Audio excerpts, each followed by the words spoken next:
Good day, folks. How you doing out there? It's almost Easter. The sun is lovely at about 5 p.m. every day. It's just some quality in it that's absolutely beautiful. And we've got lots of chocolate eggs in my country. Isn't it great, Josh? All this Easter chocolate we're swinging around. Yeah, and I think to your major point, like being able to then go to work and it be nice and sunny, come back nice and sunny, and not have to then like have the be depressed. Yeah, the depression of constantly being in darkness, and then you're in the office just seeing the sun set, and you're like, why am I still here? Yeah, I know. It's very tough, that. But yeah, it is such a lovely time, and all the flowers are out, like all the cherry blossoms and stuff, and they're just gorgeous. Sometimes you just want to stop and look at a tree for a minute and then move swiftly on because you're too busy for that crap. Yeah. So, another episode on Shogun. I've been waiting for this. Today, we're going to be talking about episodes 3, 4, and 5. So let's dive straight in. Episode 3, which is called Tomorrow is Tomorrow, which is a very unimaginative title. This episode starts off with Yabushige, who is Toranaga's underlord, who's very untrustworthy. Basically gets brought to Toranaga, and Yabushige thinks he's going to get executed, but it's more Toranaga is aware of his disloyalty, but kind of is trying to win him over by offering him an expansion to his fief if he smuggles, or not smuggles out, but takes his wife and some other noble people back to Edo. Is that where they're from? Edo, yeah. Well, Isu. I think they might be from Isu. Isu. Okay, let's go over that. And like, I just know anything that Yabushige does, just he's so slimy. He's the least. I don't know. I think Toranaga is aware, obviously, very aware of his disloyalty, but he's using it. He's too smart just to execute him, I guess. And also, I think he realizes that with Yabushige is that it's not really him being fully like disloyal for greed. It's like, I don't want to end up getting killed with this guy as the 4 other members of the council want him dead. So maybe I can find an easy way out where I don't have to commit suicide, or potentially have to then end up being a Ronin or be on the run. So I think that's one thing that Toranaga is using, is that he knows he's disloyal, and he can also use him to like, basically know that his enemies will know what he tells Yabushige to then test out, okay, then if I say this, will they then react in this specific way? And I can use him as an avenue for information. Yeah, sort of a barometer to see what his enemies are going to try and do next, because Yabushige will position himself. I think what's going to happen with him is Yabushige is going to be used by Toranaga unwittingly. He wouldn't know it. And then at the end, he's going to be like, he's going to be used and then basically not betrayed by Toranaga, because Yabushige betrayed Toranaga, but basically executed by Toranaga because he said, I've used you, you're done.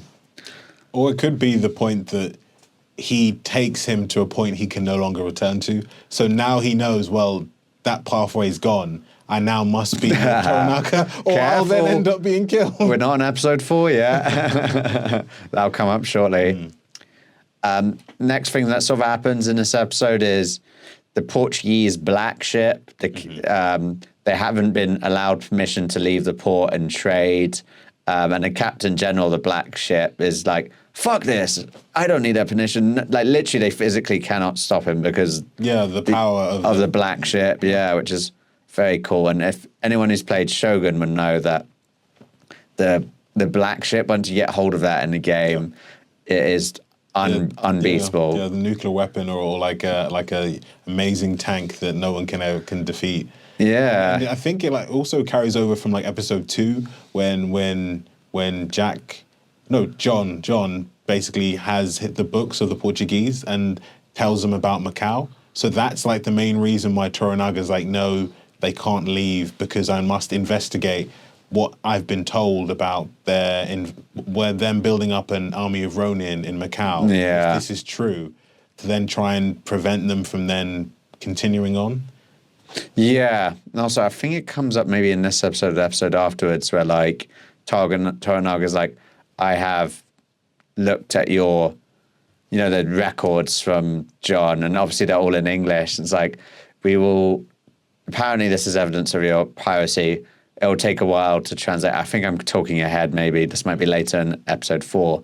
But one thing, like, none of them know how to speak English. Yeah. And that's a big hole. A friend of mine pointed out on this, is like, Lady Mariko is going to be translating that for Toranaga, but they don't speak English. I think the writers forgot for a second.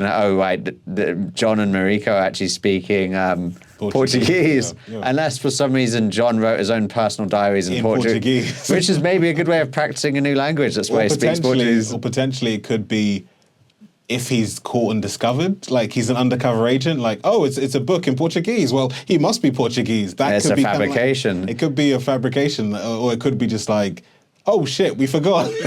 Yeah, I think they're just going to plot hole it and not even bother to give it the light of day. But interesting to point out. So then also you have this interesting moment when Yabushige starts escorting these nobles out, including Toranaga's wife and some others, and John Blackthorne, etc. And you get the inspection that's done by his rival. What's his name in the Regents? Ishido, yeah. And then you see someone like being smuggled off into the distance. I literally did not see this coming. But we'll come back to that in a moment. Then they go to the city gate, and then there's another inspection. And I think you then find out later, maybe in episode 4, that it's 2 different people who are part of the Regency Council. So one of the first group, I think, is Ishido. Ishido himself, and the second group are someone who's within the Regency Council. And I think partly Ishido kind of knew, but then just wanted to use that as a way to escalate the war. Knew that Toranaga himself would actually smuggle out. Would try and smuggle out, because you also find it a bit weird, we probably get onto, is like when they're at the gates, then that's when like John throws the whole like tantrum. Woman, you cannot do this to woman, perfect. And it's that was a great scene. Interesting. So you think Ishido knew? Maybe. I don't think it's presented that way for sure, because it seems like a surprise to everyone. Even Yabushige, who Toranaga didn't tell. But that would be an interesting, like, you're looking for, was it a casus belli? Is that when, like, an excuse for war, and it's like, there you go. So that could work. You're a good conspiracy theorist, you are. Yeah, that was a cool scene. Then, of course, you have the ambush in the woods, which, oh my God, it's Toranaga inside a box. And then all the Ishido's men who are escorting them, well, first of all, fighting the Christians who are shooting at them. The ambushes, and then like, oh wait, it's Toranaga, get it! And it's like a weird, multi-pronged dynamic fight, which is cool. Mariko seems skilled with a weapon, which I think is a naginata, like a special kind of spear, but she actually knows how to fight. So you got to wonder like what sort of training she's had, as well as learning Portuguese, etc. And her husband, Bantube. Butaro, I believe. Bontaro. Oh yeah, that's what he wants his friends to call him. I actually can't remember his normal name though. I think it is Buntaro. Let's see. Yeah, Bunataro. Bunataro. Okay. Yeah. I mean, it comes across that he's a great warrior, but obviously a horrible husband. Yeah, like. And I like that dynamic, not because it's a good thing, but because it's obviously a horrible thing for Mariko. But, it shows you someone who excels so much at one thing really lacks in other areas. Yeah. A great warrior isn't necessarily a great leader or lover. Yeah, and I think that's one of the things that you kind of see in films, like tropes, that, oh, this person's a revered hero, and he kisses babies and helps the weak, gives money to the poor, and fights and vanquishes evil. But then it's like, not really in history. Like a lot of people who were great warriors, not a lot of them were good people in genuine. And I think that was actually something that's good to see, that even though he was like someone that was thought highly of in the culture and in Japan because of his skill with a bow and also as a warrior, that also he was also a douchebag as well. Yeah.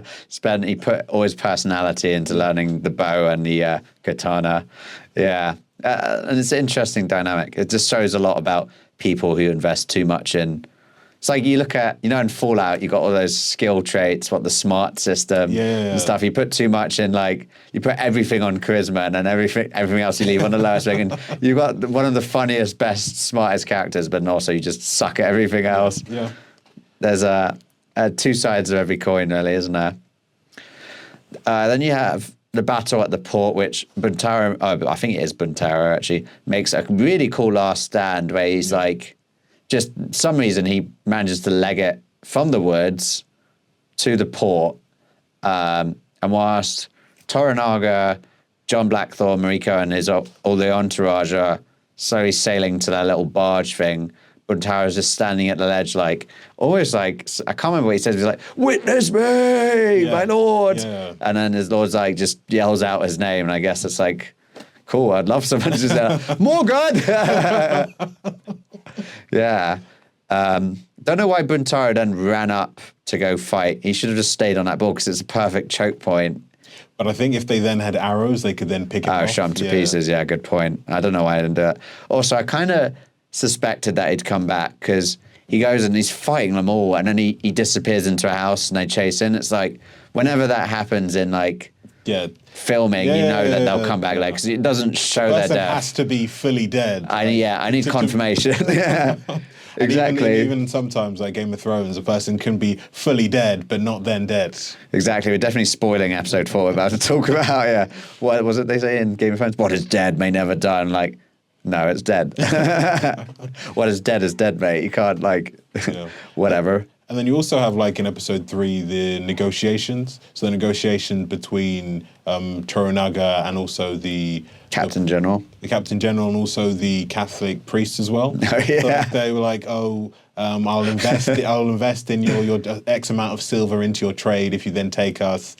And plus allow a church to be constructed, And then the fact that the priest, when they're then leaving the ship, was like, well, if he wins or if he doesn't, we still have a church in Edda. But the way they just got so hot, they got such a strong hard on. As soon as he said, I'll allow a church to be constructed, they're like,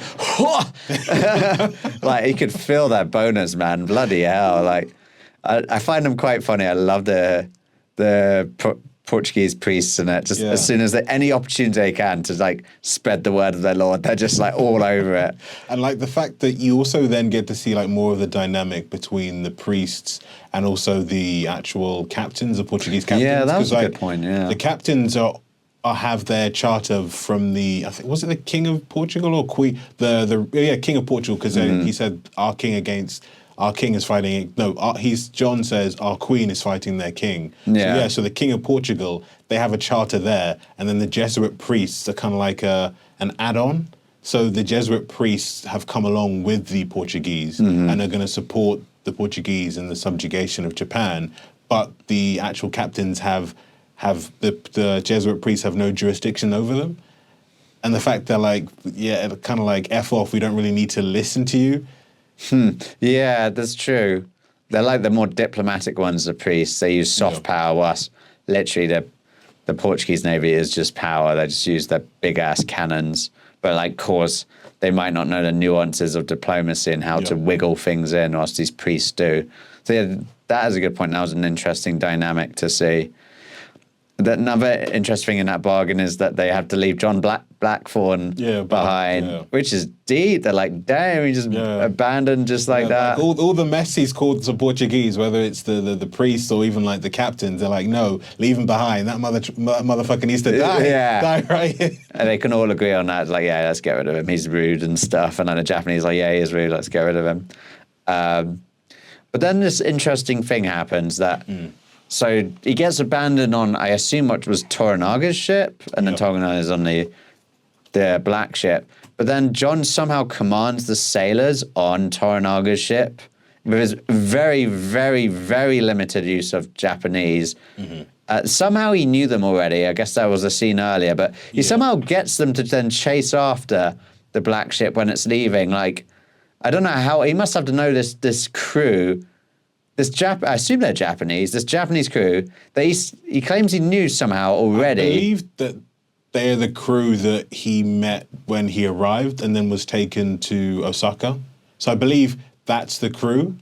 Well, when he was like row away from the storm and stuff. Yeah. So I think that's the crew. So he's got used to them. He's also been able to like they've been able to understand like his inclinations. What of him just gesturing? Yeah.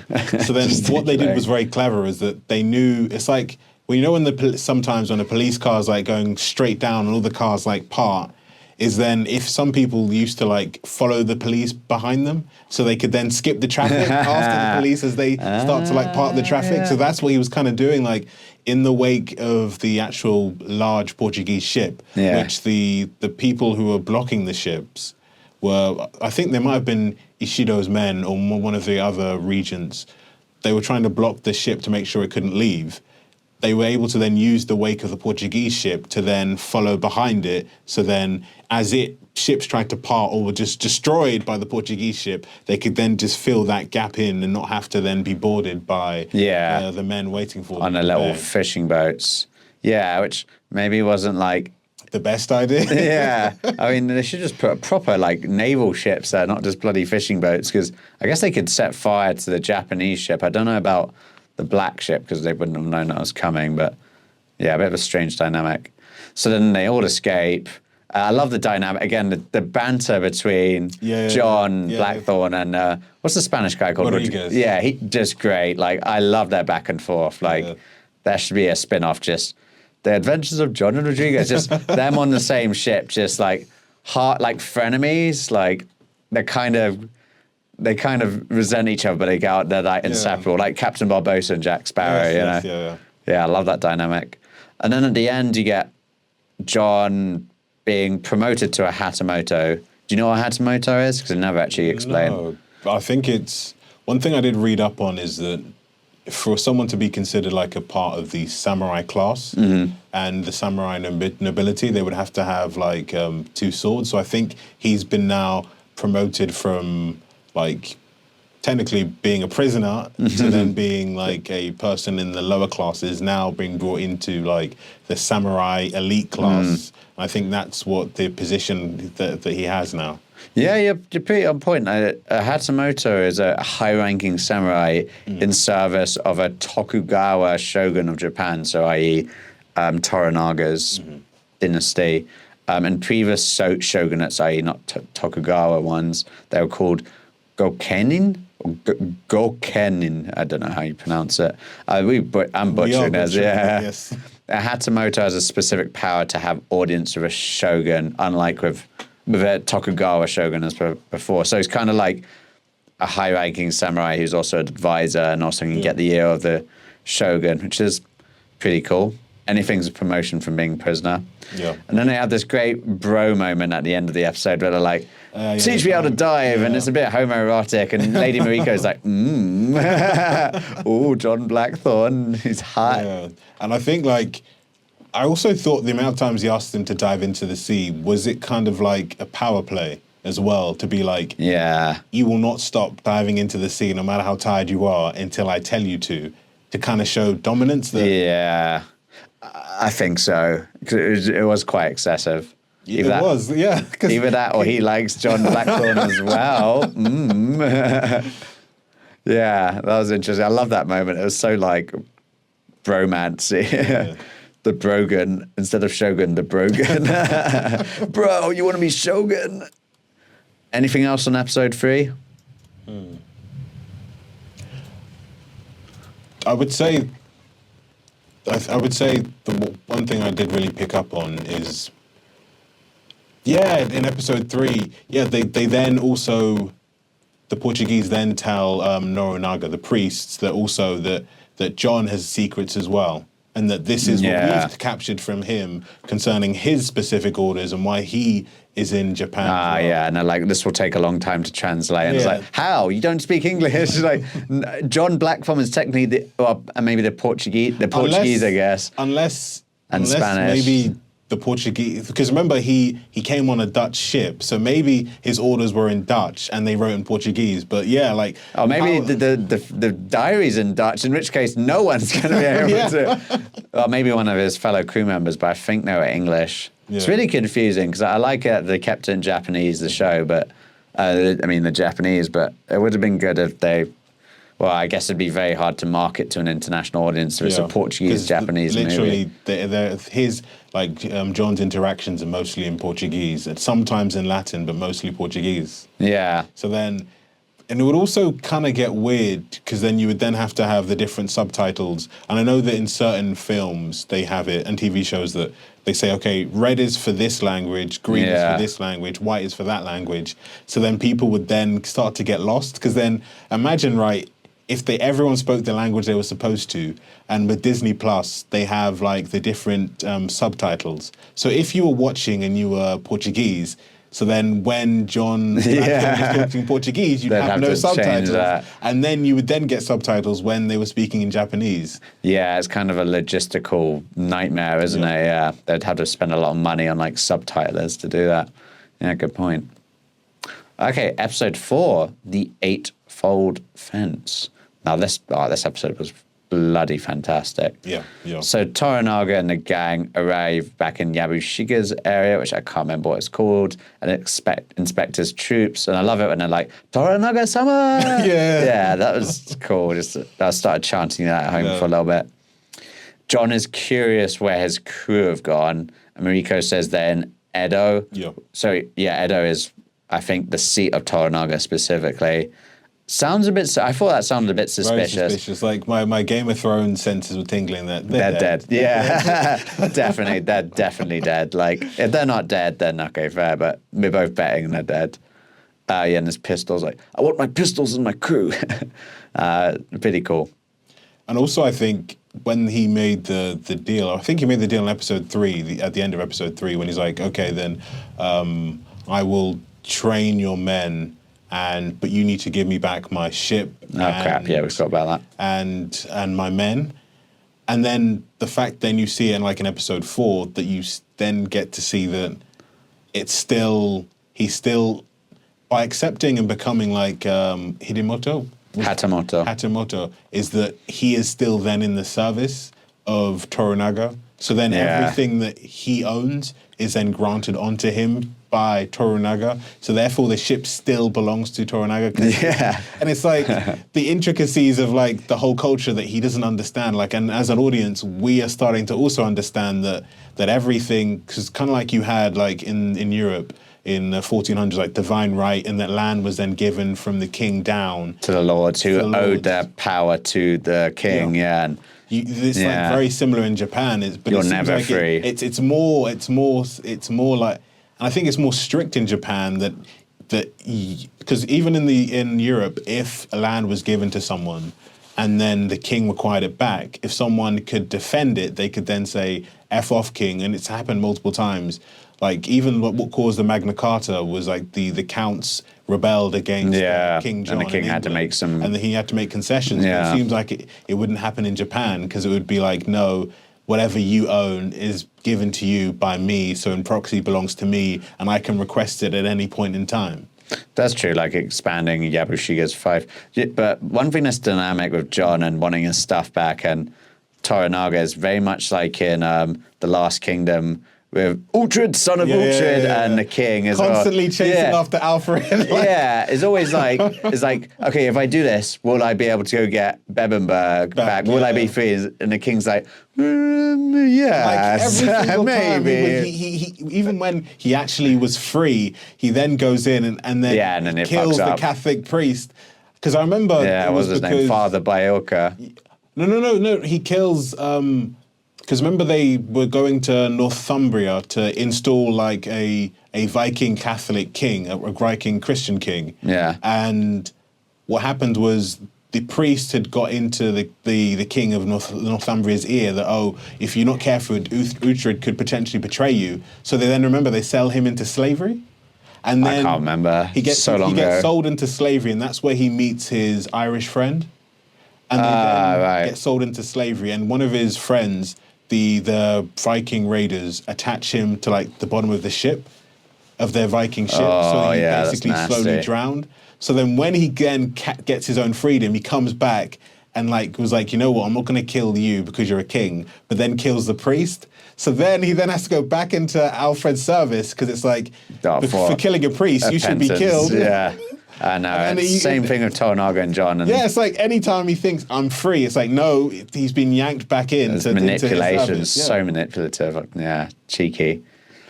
So John is given a home and a household staff as hatamoto. He's also given the recently widowed Usami Fuji as consort, who is the wife of that samurai who committed seppuku and also lost a son.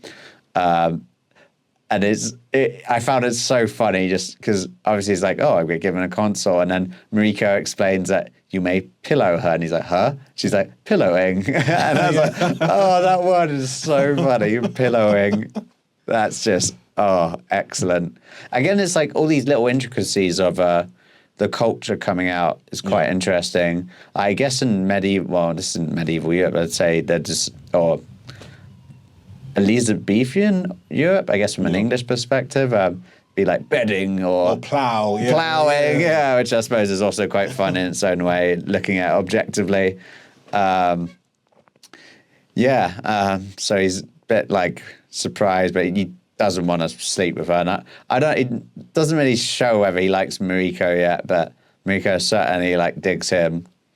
And then he starts training Yabushige's army, and it becomes clear he's not a soldier, he's a sailor. He has no idea about land warfare, but he uses his knowledge of naval cannon fire to be useful, and that's cool. It's like he's come into his own there. Yeah. And even before that, Toranaga then disappears and is like, you know what, I've come here to gather up the army of Isu. Now I'm going somewhere else, and doesn't tell anybody.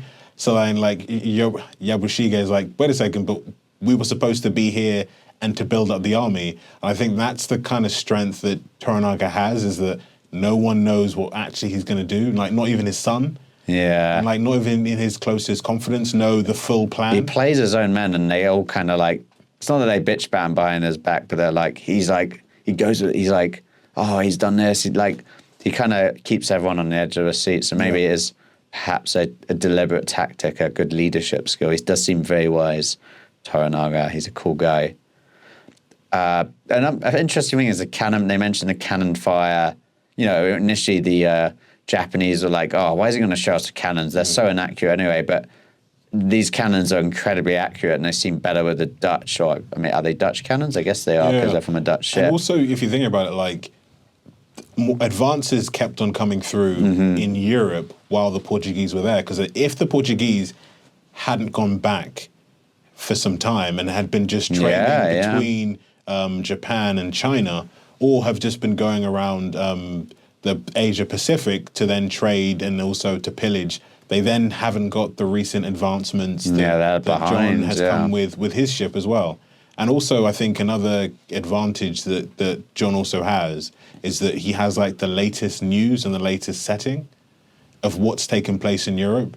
And I think for now, which is true. I think that one of the key things that he could also use is also potentially his knowledge of what has happened since then. Because it seems like the priests have been there for years. Yeah, they must have been. And if you just look at the way the Rodriguez was dressed, and also the Portuguese captain was also dressed, it kind of felt like they hadn't gone back home.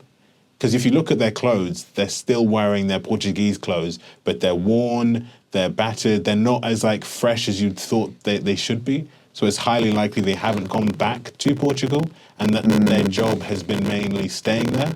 Maybe. I do like how they show the sort of grossness and dirtiness of being a sailor, because this is literally year 1600, and this is definitely not the peak and glory of the of the 1800s, where food was maybe a bit more preserved, and you send 5 ships out, only one returns. And I love the grossness, especially in the first episode, seeing John and the Erasmus ship arrive, and they're just gross and starving. It's that is generally what it was like exploring the world, and the diseases and stuff. So that's kind of cool to see. Next we have Jozen, Ishido's aide, just shows up out of the blue and tells Ebushige to return to Osaka to pledge his loyalty to Regents, because he looks like he's been disloyal, which is ironic. You can't accuse someone of disloyalty when to get them on your side, they would have to be disloyal to their lord. Where's the honor system in that? I'm a bit confused about how it works in Japan. And Yabushige is clearly aware that, he's appeared dishonorable, which is ironic, and will likely have to commit seppuku if he goes back to that council in not Kyoto, Osaka. Either way, he's screwed. Because if he stays where he is, then he's definitely disloyal, so he'll be called out for it. Yeah. So he does what he does best and wiggles his way out by inviting Yozen to witness the cannon training next day. We will come back to that shortly. And also another key factor that also is taking place is that Yabushige is trying to find out who the spy is in his family. Yeah, that's a good point. Who keeps on giving the information to Toranaga about when the Erasmus arrived and also all other events that have taken place. Because you have to also kind of like feel sorry for him because he's like, I've got this ship. And I've got it, and I have the weapons, I have the gold, I have the guns, I have the cannons. And it's like, wait a second, how did he know all about this? Yeah. Like he thought, like, this is my come up, this is how I'm going to be a major name in Japan. And all of a sudden, his lord's like, oh yeah, those ships, they're mine now.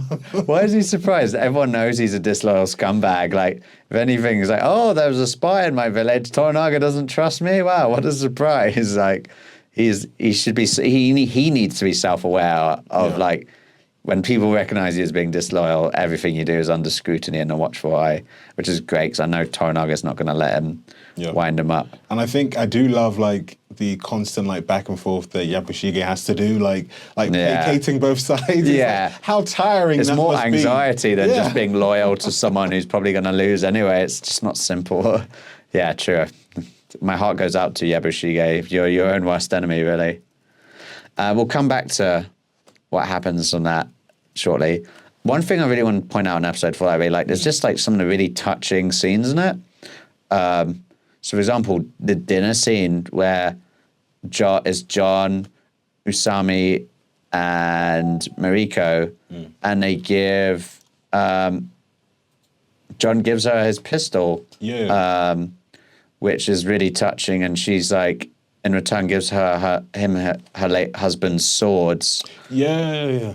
I thought that was such a beautiful scene because it just seems so like, even though obviously you can't say it to her, you see that was like gave him brownie points from Mariko. Yeah, and like even like building up on that, like when I think Yabushige, his nephew, is he called Omino?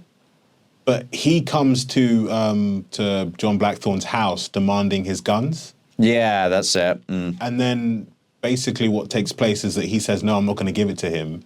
And then Mariko tells him that he can give the guns to, so I've forgotten her name. Usami. He give the guns to Usami, and you think that, Usami's just going to pack them away. The fact that she then cocks them and points them at him. Well, they demanded them from they wanted to use the language barrier to prevent him, because technically they couldn't demand the guns from him because that's his house. They came into his house to demand his property. Yeah. It's been given to him by Toranaga. And I think that's what she was unable to then demonstrate and say that, now get the F out because you don't belong here. And he had to bow and say, all right, then bow and then leave. Because by the culture, what they were doing was illegal. But because they know that John doesn't know the culture, they thought they could get away with it. Yeah, that's an interesting point. Yeah, we forgot about that scene. Yeah.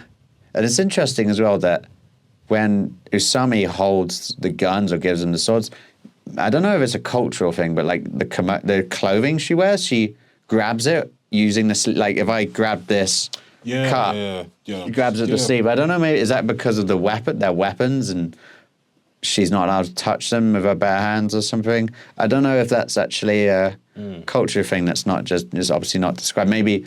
If I read the books, because books have so much more detail about culture and people and interactions and law, perhaps I would say. That was a very touching scene. Yeah. Another really touching scene is John just sitting at the rain in his own house, and Mariko comes sits with him, and they start talking about like mindfulness, and Mariko's like, that's the thing, sometimes you could be talking to someone and there's so much going on in their head, but they can find a place in their head where they're safe and protected and not worrying and be 1,000 miles away. Yeah, and I think that's when she was like telling him that he needs to better hide his emotions and cover like what he's saying. And you kind of start to see like, especially from if you compare episode 1 to like episode 4, that he is actually starting to learn to cover his emotions, but he still flares it up from time to time. Yeah, like a cheeky barbarian. I guess it's the concept of the hearts, isn't it? You have a heart that you show your friends, and a heart that you show your enemies, and a heart you show to the world or something. I think that's what like Toranaga does. He's hiding one of his hearts, you know, even from his allies, his I don't know, people who bonded to him through loyalty and stuff. So yeah, that's a good point. And a key point about the swords, another thing that also showed like a status symbol, was that only those who were of the samurai upper class or potentially higher could carry 2 swords. That's why everybody else has like 2 swords. You see, Toranaga has 2. His son, I think his son has 1 because I think he's not of age. But I think when they then go to prepare for war, he gets 2. Yabushige has 2. Ishido has 2 as well. So I think it's like a status symbol that to basically say, this person is an elite, and you know it because they have these 2 swords. So by then giving John Blackthorne the 2 swords is also recognizing his status within the hierarchy. Yeah, and I think a lot of people weren't happy with that. It's like, Yabushige is like, oh, they've made him Hatamoto. Yeah, great. Of course they did. So he, after running around trying to like utilize everything that John's brought, he then realized that now John's got a promotion and he's still he's getting a little jealous, isn't he? And also he's disloyalty, playing off everyone's situation. Another touching scene. There's so many touching scenes in this, and can I just say, it's not just the dialogue, but also the music as well. They're just like really, and I love that talk about when they're staring at the rain in the garden and talking about mindfulness and not showing your emotions. It's beautiful. Like I really want to rewatch that episode. It's just not even just for the big action scene at the end. We'll get to in a moment. And then the final touching scene is John having that bath in that, I guess, an onsen. Maybe it's not an onsen, but I got that. You know, with the view. Yeah. And then Lady Mariko shows out of the blue and he's just butt naked. And I'm like, oh, well, if you didn't think they were going to bang, they're definitely going to do it now. They didn't bang for some reason, but they're clearly like having a nice romantic chat. And she sort of hints at like her family history, but doesn't go into detail. Yeah. And then she's like asked him to talk about London. It's like Time Out Guide to London in the year 1600. Oh, dirty, unclean. Yeah, he like describes it as, oh, London's a wonderful place. We'd go for a walk along the Thames and then maybe see a play. And I'm like, man, it would stink like shit. Like, I don't know if Osaka had the same issues, but London in the 1600s would have been, absolute cesspool.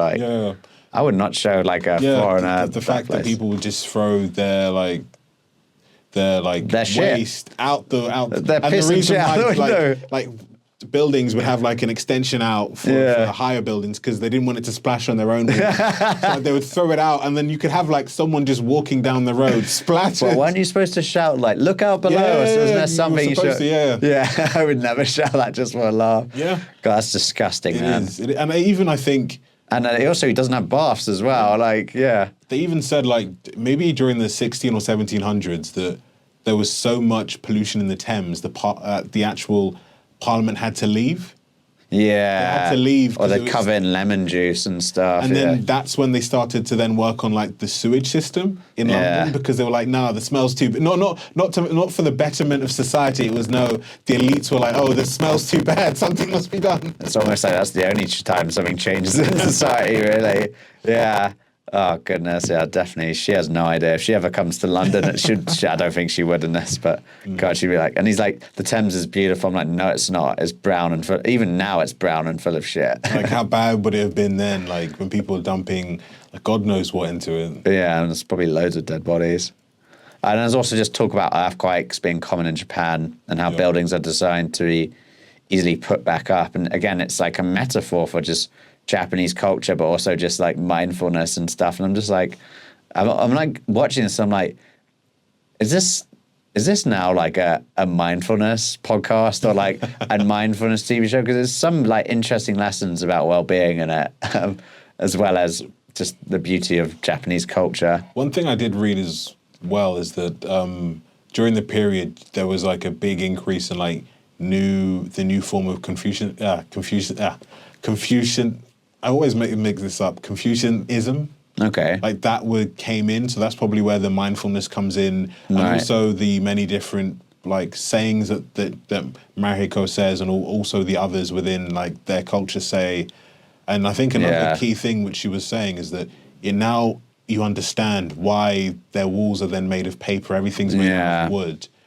And you then understand that if there is an earthquake, what's the point? Or a tsunami, or a wildfire, or even if you think about it, they've got like Mount Fuji as well, which is a volcano that because disaster can happen at any point in time. There's no point of building up things out of stone because they will then just get destroyed unless it's for like military purposes, whether if it's like a wall to protect, like for example, or a fortress like Osaka Castle. And then you then understand why everything is then made of paper and flimsy and can easily be brought down and then built up again. Yeah, and it's crazy. Even like in the modern era, just Japan is so vulnerable to natural disasters like that. That earthquake and tsunami that took place in, God, I can't remember what year was it, 2012 maybe? Yeah, 2012 or 2013. I think 10,000 people died, and that's in like Japan, in a very highly developed country, and it just, and then led to like the Fukushima disaster with the radiation, which is, I think there's like nuclear disasters or incidents are rated in like grades of 7, and I can't remember if it's down or up, which is more severe. But if it's down, then only 2 incidents are grade 1, and that's Fukushima and Chernobyl. Yeah. Just shows you how, I guess, a grade 0 is probably like doomsday, like literally a proper nuclear explosion, like not a military one, but like. Anyway, we're going too far into the future. And then we have the most amazing, greatest surprise of this episode. So you have Toranaga's son who's like, I can't believe Yabushige's getting away with this. He's going to show them our tactics, and it's going to ruin everything. And I'm like, yeah, in all fairness, someone should do something about it. Like, he shouldn't stand by and talk about Toranaga's reaction in the next episode. And even like the Yabushige's nephew, when he's having the conversation while they're drinking like sake, I think either he was clever and he used it as a ploy to definitely did, to gauge him into that action. Yeah. Or he did it by mistake and was like, you know what, you really should speak to your father because this is something big. But if he did do it on purpose, then hats off to him, because that type of manipulation, especially if you're able to manipulate those who are in a higher position than you to get the results you want, is an amazing trait to have. Yeah, definitely. And I mean, there was definitely a manipulation move. And then when Jozen finally sees it, and I love Toranaga's son, because he just took a big stand, like, no, definitely not. You are not watching this today, because Jozen was just being, they had this antagonism even in episode 3 as well, where like they're definitely going to fight at some point. But like, bloody hell, the violence, like suddenly out of nowhere, Toranaga's son had cannons set up in the woods, and accurately they just smeared Jozen and his cadre on the floor. That's the thing that I saw that was like how accurate it was. And I think another thing is that I think that's really nice is they've tried to make cannons more historically accurate, because sometimes when they show like cannons in the 1600s, they show them how they were in like the late 1700s, the 1800s with like the Napoleonic War, where they could just like blow people into bits. But no, the fact that people were hit and were still alive, moving around. Yeah, and it wouldn't be like explosive as well. It would literally just be a ball just shredding. But oh man, you see mists of blood, and like the intestines and stuff. Like, and then seeing what's his name?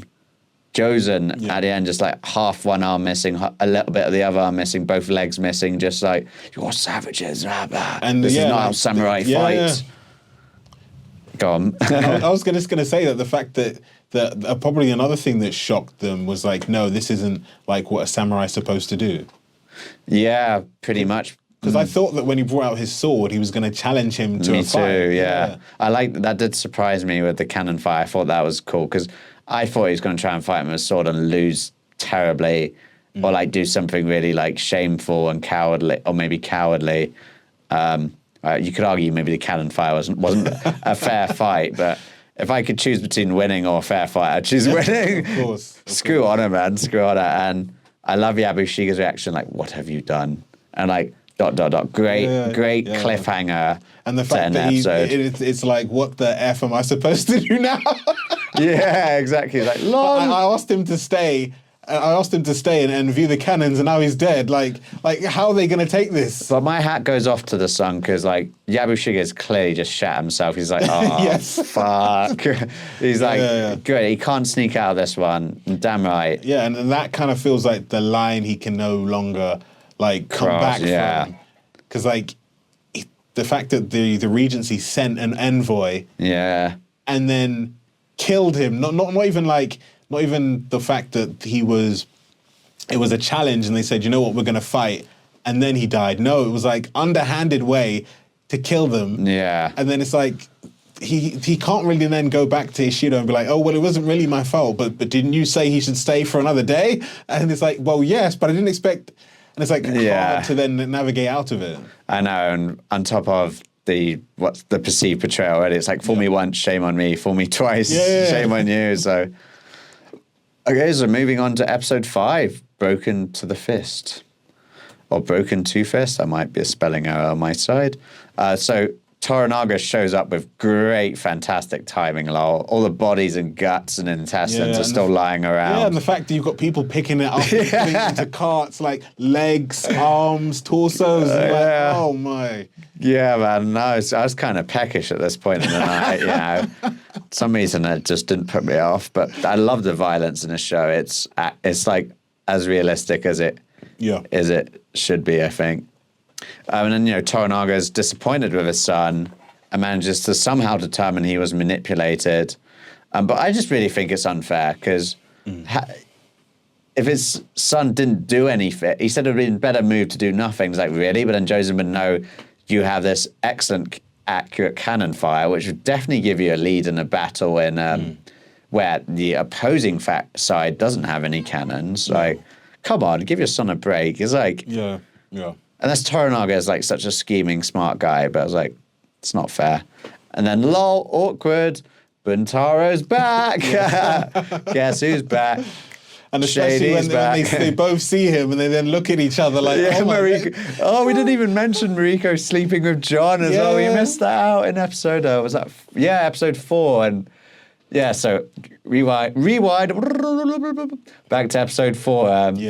John's just like sleeping, and then Mariko just comes in, and then they get it on, baby, but then the next day, John is there with Fujimi, and then Mariko shows up. It's like, you seem in good spirits. He's like, yeah, you know why, baby. And she's like, no, I don't, because that was just a courtesan. I guess, why was she saying that? I think she was just saying it to try and like put an end to the conversation. Even though no one would understand. Well, I guess maybe it was like a hint, don't tell anyone. Yeah. Possibly, even though they both assumed at that point Buntaro's dead. Okay, then fast forward. Oh, Buntaro's back. And then look, they give each other like, oh shit, we totally banged. I gotta say, I find it a bit suspicious that Buntaro is somehow alive. Yeah. I've got a feeling he's going to do something. We'll see. And then, so awkward. Toranaga, completely unaware of this love triangle. I think you might be partly aware. I think Toranaga knows everything somehow. He's like omnipotent, how you pronounce it. Yeah, he commands Buntaro to live with Mariko and John in the same building, which is just fantastic. That is so awkward. You might as well ask Ishido to move in with them as well. Bloody hell. I gotta say, Buntaro still seems like a foul-tempered asshole to his wife and pretty much everyone. I think he's just a bit traumatized because something happened to him in Osaka, which I hope we find out soon. Because John keeps people keep asking him and he just doesn't really answer. Then, of course, we have the dinner scene, which is just fantastic. That dinner scene with John, Buntaro, and Fujima and Mariko is just so good. A key thing I want to point out, actually, is cultural distance. They show so many cultural differences in it, but also like very simple things like food. So at the start of this, you've got Mariko and Fujima eating those fermented beans. As a word for them. Fermented Japanese beans. They're really good for you. There's a word for them. natto beans, Okay. which they say he won't like, but he seems to. But apparently they're quite stinky, but they're really good for you. You can still get them today. There's cultural differences. And then you have the rabbit stew that John has prepared, and none of them want to eat it. Yeah. And there's these little things showing the cultural differences. Yeah, or even the pheasant as well that comes on later. That's key later on in the episode. Well, we could talk about that now. So Toranaga hunts a pheasant and gifts it to John, but John... No, it was his son. His son had caught it with the falcon. Okay. To try and be like, Dad, I'm sorry. Here's this nice pheasant for you that I caught for you. And then that's when the dad kind of gives him the speech that every man is like a falcon, that potentially that they can either fall for the lure, which he throws onto the ground, or can actually hunt. And he says the key thing for his son needs to be able to do is to be able to, I think... point men in the right direction. Point them to fly in the right direction. I think that's the key thing that he's trying to get to his son. And I think later on in their discussions, he basically tells his son that I'll even keep secrets from you.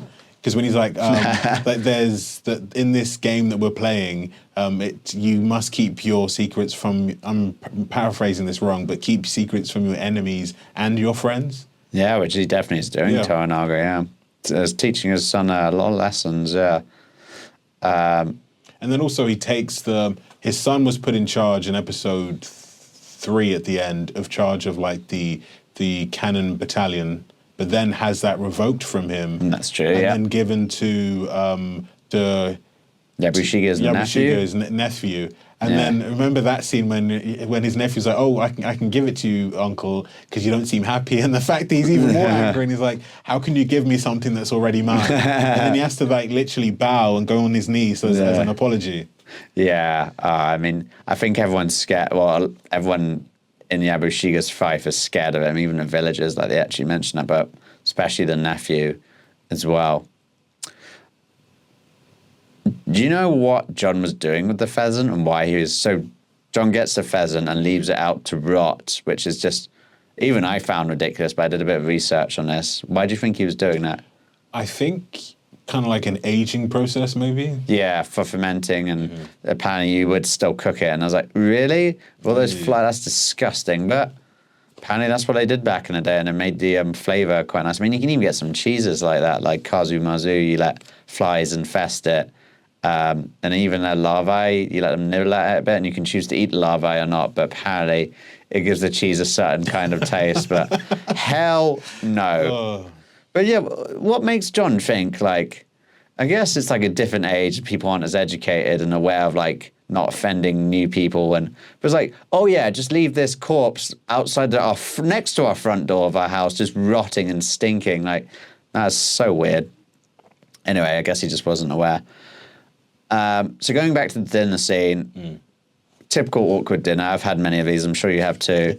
Got your new girlfriend's husband back, formerly dead husband, back in the swing, and he's clearly traumatized. And the fact that his consort is also the niece of Mariko's husband, so you've got that tension as well. Yeah, and it's isn't it great to have the family together?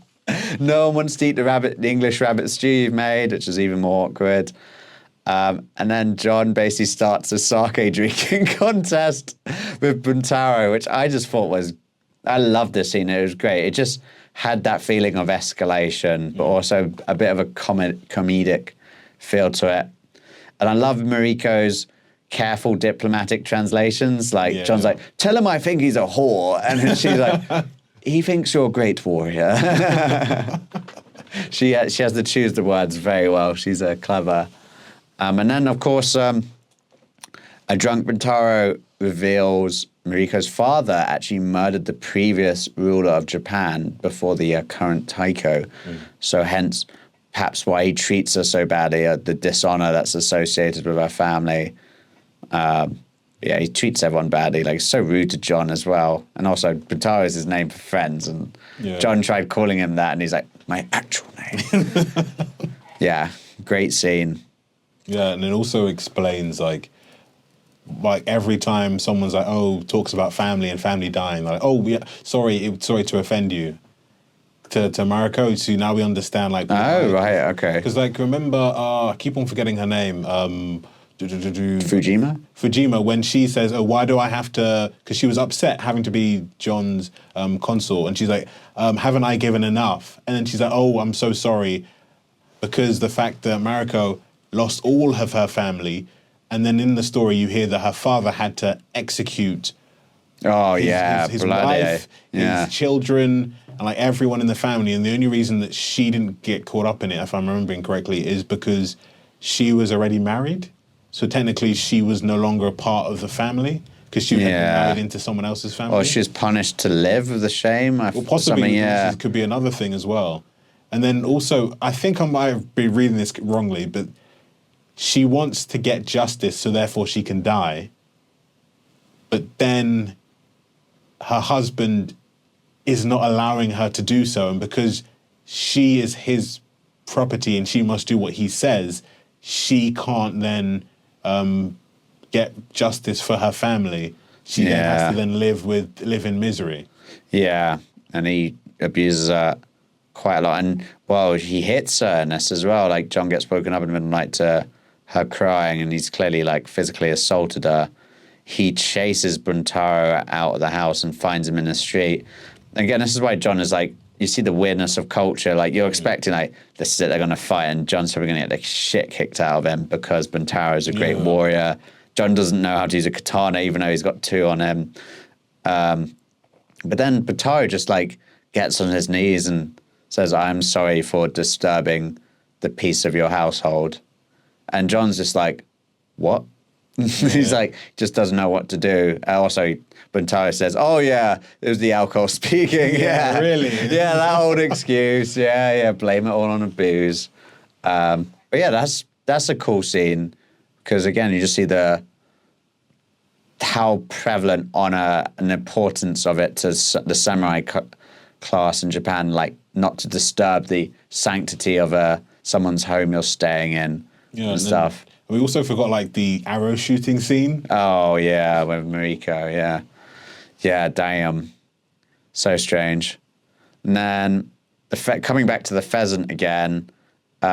So John left up to hang and rot because I guess he wanted to make some food out of it. Thank God that didn't happen because they didn't like the rabbit stew. Could you imagine they'd love the fermented pheasant that's been rotting outside their front door? In it as well. Yeah, and he tells them not to touch it or you'll die. But obviously his grasp of Japanese isn't great, but he doesn't really think much. He's more of like just an exaggeration, just telling him not to touch it.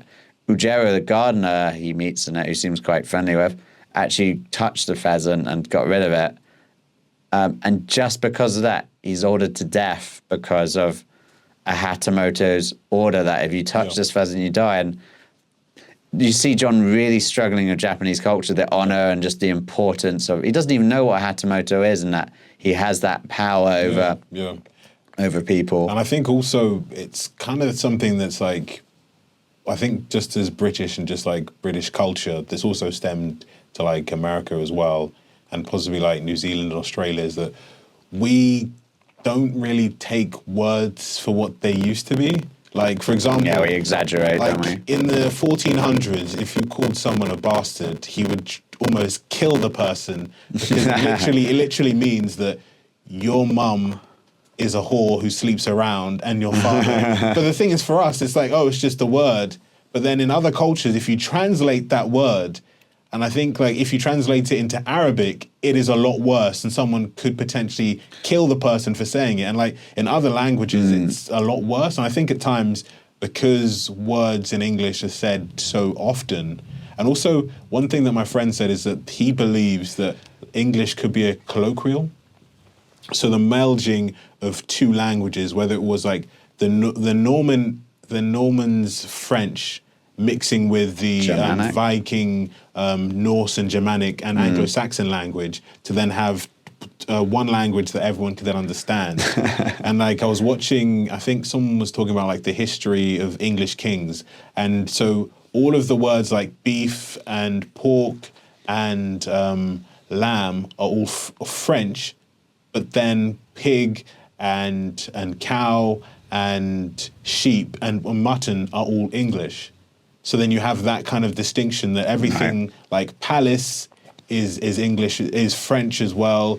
So you're saying that a lot of the words for the upper class or the important things were considered French, but everything that was dirty and base was English. Yeah, that's a good point. I think that's what John didn't realize, is that words mean different in different cultures. Like, for example, in certain cultures, if you say, I will be here, like, for example, in English, we say a couple of days, but that could be 2, 3, 4, 5 days for some people, but it actually translates to 2 days. But so in certain cultures, if you say, I'll do this in a couple of days, they'll come back 2 days later and say, okay, why haven't you done this? Because you said you do it in a couple, and a couple is 2 days. So I think at times in English, and also in some languages, we don't take the words too literally. But in certain languages, words are taken literally. And I think that's the thing in Japanese, that also, if he was saying it in jest as well, that's another thing that also doesn't sometimes translate culturally. Definitely. I think there's that aspect there that maybe there's some nuances about the language and the culture. But also, I think he's just not, again, about the culture, is he's not aware what a hatamoto is. And that is like literally, you know, if your lord forbids you from doing something and you do it, you lose your hand. You know, like that's the rule of the land. And you got to remember, that's the stage of Japanese civilization at that point. So I think it's a bit of maybe cultural norms in terms of language, but also cultural norms in terms of power structures and like his position. He can literally have someone ordered executed for.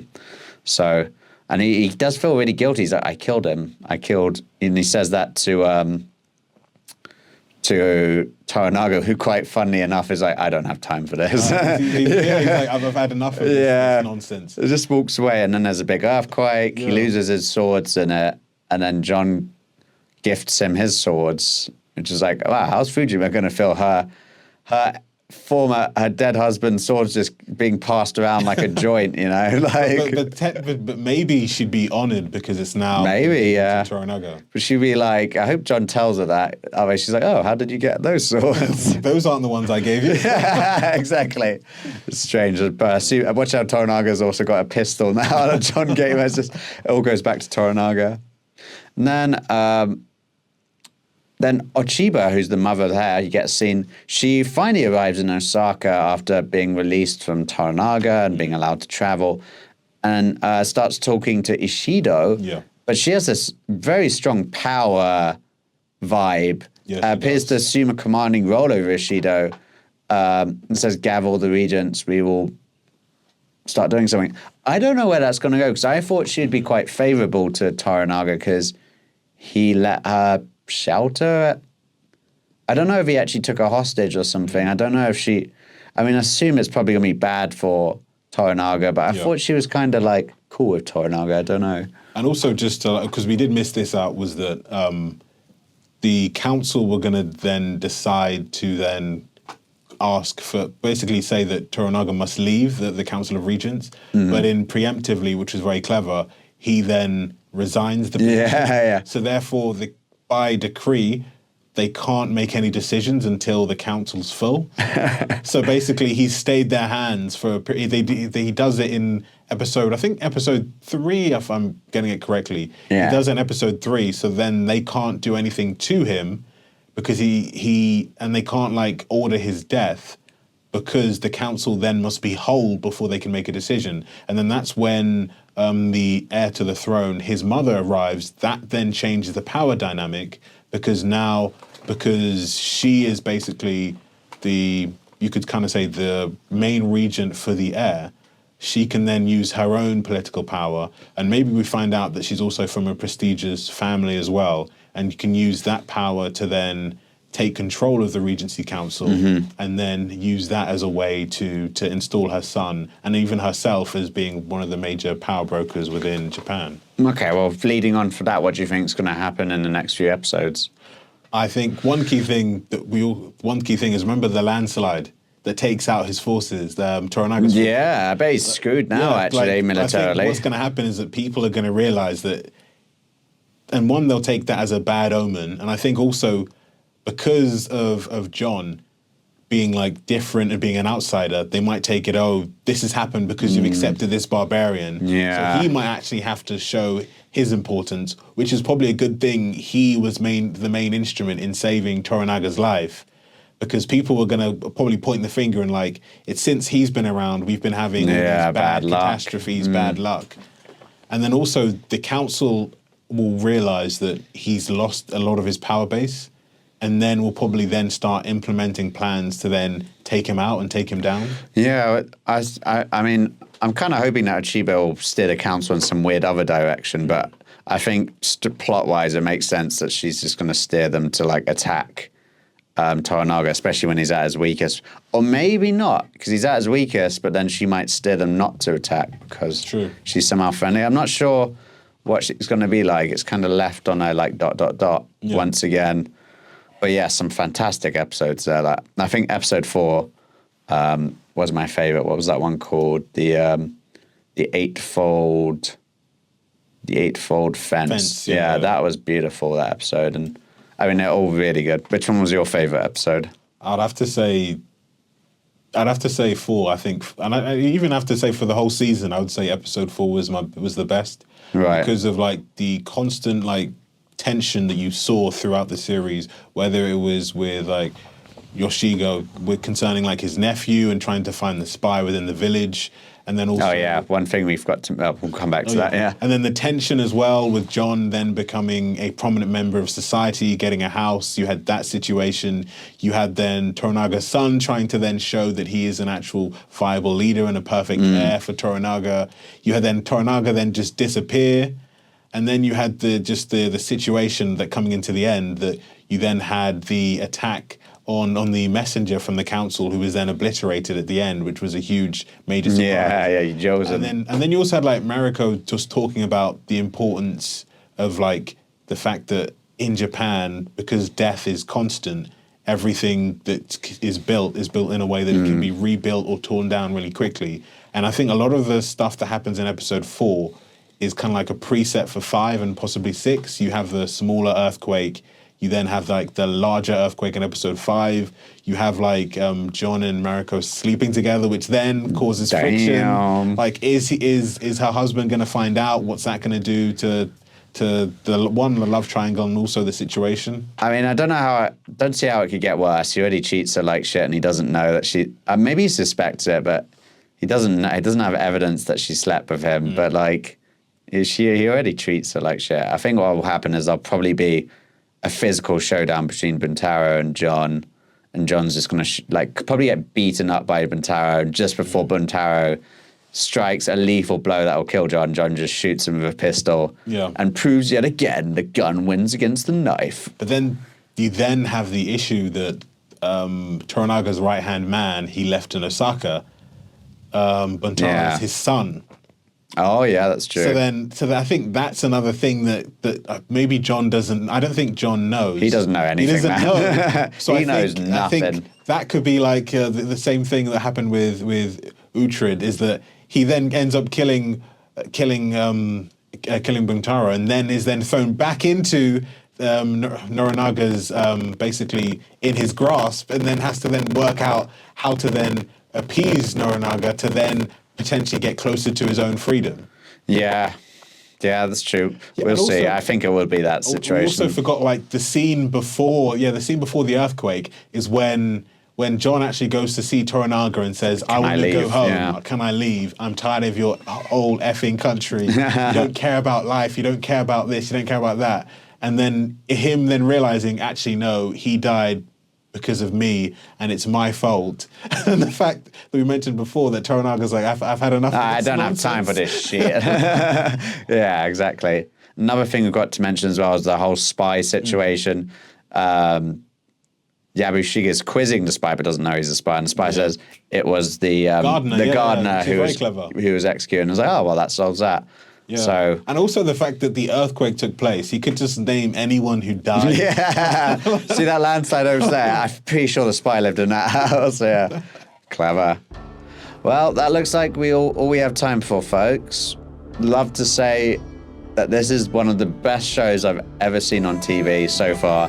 It's up there with The Sopranos. It's up there with Chernobyl. If you haven't seen Shogun yet, watch it. I mean, I don't understand why you'd be listening to this podcast if you hadn't seen it, because we've spoiled it for you for sure. But I'd highly recommend watching it. And again, you know, if you really like us, click the notification button so you can find out when our next episode comes out. Give us a like.